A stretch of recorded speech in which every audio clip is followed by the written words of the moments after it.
Hi, my name is Praganka and I really like food. I also really like science. And apparently, when you put the two things together, you can get controversy, sensationalism, and some really bad research. Let's rewind. I took a class earlier this year about the history of science and how it interacts with politics and society. For my final essay, I got the chance to get really into a topic that I've been curious about for a long time. Is MSG really bad for you? Why did this flavoring agent get such a bad reputation? And is there anything that we can learn from the whole thing? The result? An exploration of research methods, cultural biases, and our interaction with information and the places that it comes from. Welcome to the MSG Debate.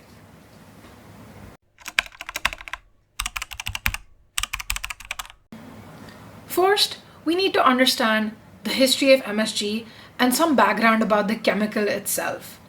In 1908, Japanese chemist Kikunae Ikeda used seaweed to isolate the chemical responsible for the fifth taste in food, a flavor that he called umami. This chemical was monosodium glutamate, or MSG, a sodium salt of glutamic acid. In the decades following, MSG and umami both gained widespread popularity. Its use as a flavoring agent became commonplace in Japan, Taiwan, China, and eventually the US. As explained by Jordan Sand, MSG was carried to North America through the separate channels of the Chinese diaspora and the American ready-made food industry. Free glutamic acid itself naturally occurs in many foods, such as seaweed, cheese, fish, soy sauce, fermented beans, and tomatoes. As a non-essential amino acid, it occurs naturally in the human body as well. MSG, a derivative of L-glutamic acid, is a valuable additive because of the intensity of flavor it contributes to the food that it's added to. Common foods containing MSG include broth, stock, seasonings, processed meat, canned vegetables, and fast foods. On average, human consumption of MSG is between zero point 0.3 to 1 grams per day. According to the FDA, human daily consumption of glutamate is estimated to be around 13 grams, and an additional MSG consumption is around 0.55 grams. The FDA also notes that a typical food serving contains less than half a gram of the flavoring agent. The Independent Federation of American Societies for Experimental Biology, or FASEB, reinforced in 1995 that MSG is safe for consumption, after having initially ruled it generally regarded as safe in 1958.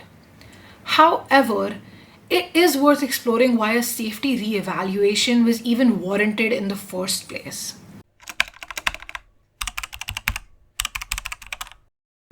This is where we get into the MSG controversy. The origins of this controversy can be traced to a single man, Dr. Robert Homan Kwok. He described himself as a senior scientific researcher at the National Biomedical Research Foundation in Maryland. On April 4th, 1968, he wrote a letter to the editor of the New England Journal of Medicine, or NEJM, in which he described symptoms he had experienced whenever he had eaten out in a Chinese restaurant, including numbness at the back of the neck, gradually radiating to both arms and the back, general weakness, and palpitation.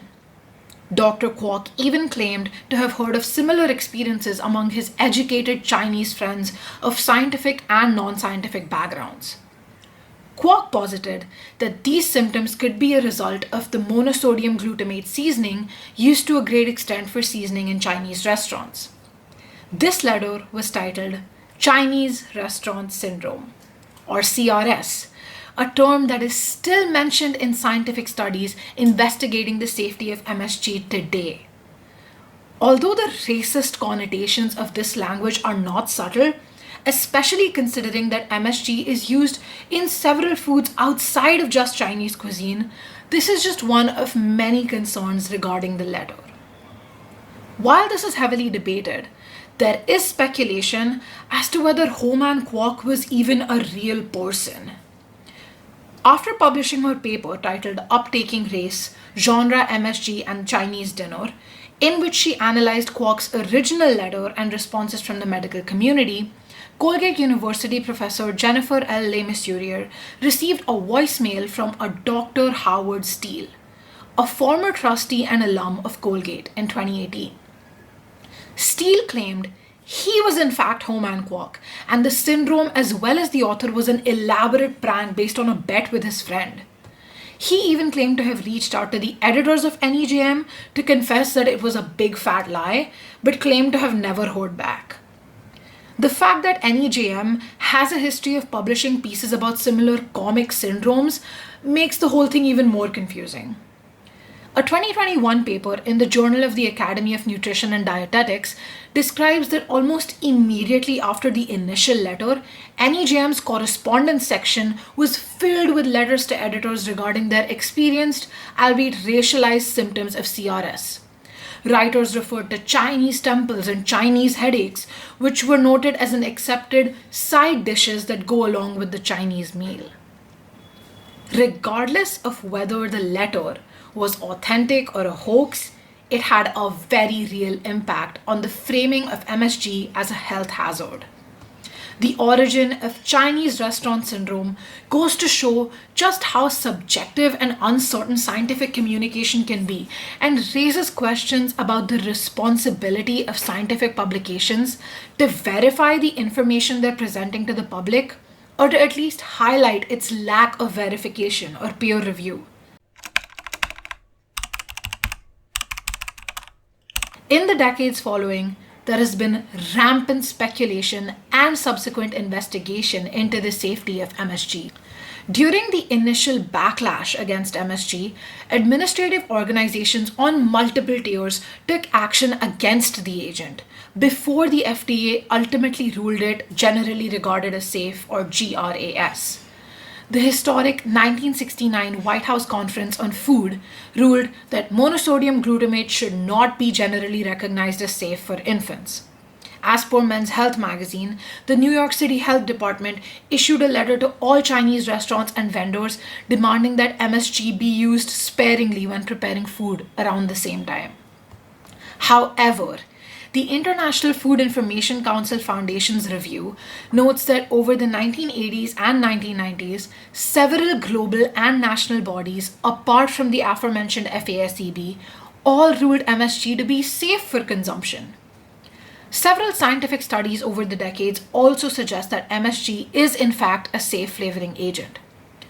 An August 1970 paper in Nature titled Monosodium Glutamate and the Chinese Restaurant Syndrome observed no evidence linking CRS and MSG beef broth consumption, adding that many of the subjective symptoms could be associated with the normal digestive process. A 1993 double-blind study by Australian scientists concluded that CRS was an anecdote applied to a variety of postprandial illnesses and found no connection to MSG. In spite of administrative guidelines and several researchers suggesting otherwise, scores of scientific studies still declare MSG to be unsafe. A 1969 report in Science called Brain Lesions, Obesity, and Other Disturbances in Mice Treated with Monosodium Glutamate claimed that injecting MSG had alarming effects on newborn as well as adult mice. Similarly, another letter written to NEJM in July 1968 called Sinsibsin, Accent on Glutamate, claimed that the reaction that had been described had been well known for many years to experienced allergists and Chinese restaurant owners. And it further stated that MSG brought on the reaction in susceptible subjects. In the present day, search terms like MSG safety continue to give inconclusive results, and studies that come to alternate conclusions, some of which I've just described. There are many potential explanations for this divide. Multiple studies as well as the IFIC review all highlighted that research that presents MSG as harmful often uses questionable methods. One of the issues cited is an inaccurate model system, since several researchers did not consider species difference, dosing, absence of positive controls for sodium, and animal model relevance. and rats have a higher neonatal vulnerability to MSG compared to some other animal models. Another flaw is unrealistic doses of MSG. This trend is very well exemplified by a recent 2021 study, which used solutions of 200, 400, and 600 milligrams per kg of body weight daily in mice. This translates to 48 grams of MSG a day for a human weighing 80 kilograms, which is clearly well above the typical MSG consumption. The monosodium L-glutamate study highlights several other concerns, which are summarized in this table. As you can see, some of these concerns include no placebo or an inadequate placebo being used, or the study not being double-blind or having an insufficient sample size.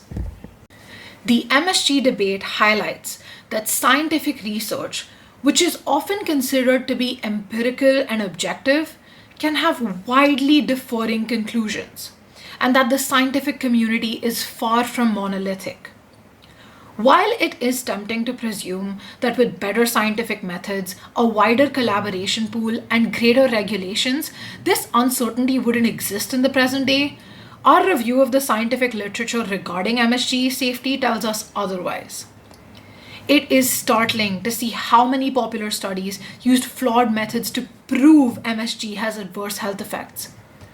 This shows that even published, peer-reviewed studies can have methodological flaws, and what may seem reasonable to the untrained eye may in fact result in inaccuracies and imperfect comparisons. However, scientific studies have never been the primary way people consume information, nor the only source that influences their opinions.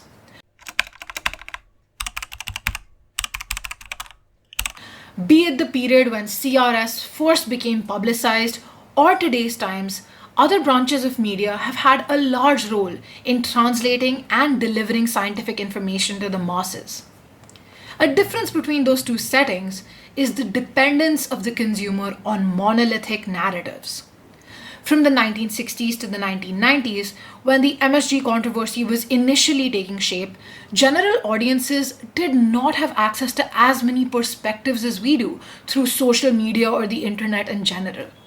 Most of that information was relatively centralized, with sources consisting of newspapers, journals like NEJM, and official reports and statements. Despite being used in a variety of foods, including several American processed foods and snacks, MSG was continuously presented to be an agent used excessively in Chinese cooking and restaurants. Ascribing this agent to a different and foreign culture had a major part in people's fearful reaction to its use. In his 2009 article, Ian Mosby highlights how closely interconnected science and popular media are, by explaining how the media adopted trends in the scientific literature that ascribed disproportionate blame to Chinese restaurants due to supposed abundant amounts of MSG. Not only does misrepresentation prey on existing racist or xenophobic sentiments, it also exacerbates these cultural biases and widens the gap between different groups. The previously cited article from the Journal of the Academy of Nutrition and Dietetics titled MSG is A-OK, exploring the xenophobic history of and best practices for consuming monosodium glutamate, explores the history of anti-Asian sentiment in the US since the earliest influx of immigrants and summarizes the core issue perfectly. The blatant stereotyping of Chinese food as unhealthy, disregard of regional differences in Chinese cuisines, and including MSG with undesirable ingredients such as refined sugar and food coloring, which are known to have adverse health effects, reinforce insular beliefs and perpetuate the communication of bad science to the public. Comparing this with the MSG debate today, we have an increased exposure and access to various perspectives and opinions that can influence our understanding of the matter. From the 2020 hashtag Redefine CRS social media campaign urging Merriam-Webster to rewrite the antiquated definition of Chinese restaurant syndrome, to Dr. Sarah E. Tracy's upcoming book about MSG that explores how a flavor technology somehow came to code for race, nationality, political tribe, and class, diverse narratives have become more accessible to the general public. That is not to say that misinformation is eradicated or even significantly reduced, since the internet does allow people to present and publicize opinions regardless of formal credentials or academic background. That being said, there are some key differences worth noting. Sources like the American Press Institute reveal that people approach information they consume on social media with considerable skepticism. There is an increasing general understanding that not every opinion should be regarded with the same legitimacy. Comparing this to something like a national newspaper, especially when those were the primary source of information, people were largely compelled to trust the centralized narrative that the print media and news were presenting. In the case of debates that involve anecdotal evidence and cultural bias, such as the MSG controversy, diverse sources can be valuable and help people develop a more considered opinion, or at the very least, maintain a questioning and open minded attitude. In summary, the MSG controversy highlights the subjectivity of scientific research and showcases how we can use a decentralized media landscape to identify biases, discrepancies, or simply multiple perspectives in the information that we consume. In fact, in matters concerning factors like culture, identity, and social and personal histories, embracing subjectivity at the expense of the often hollow label of scientifically proven can be beneficial.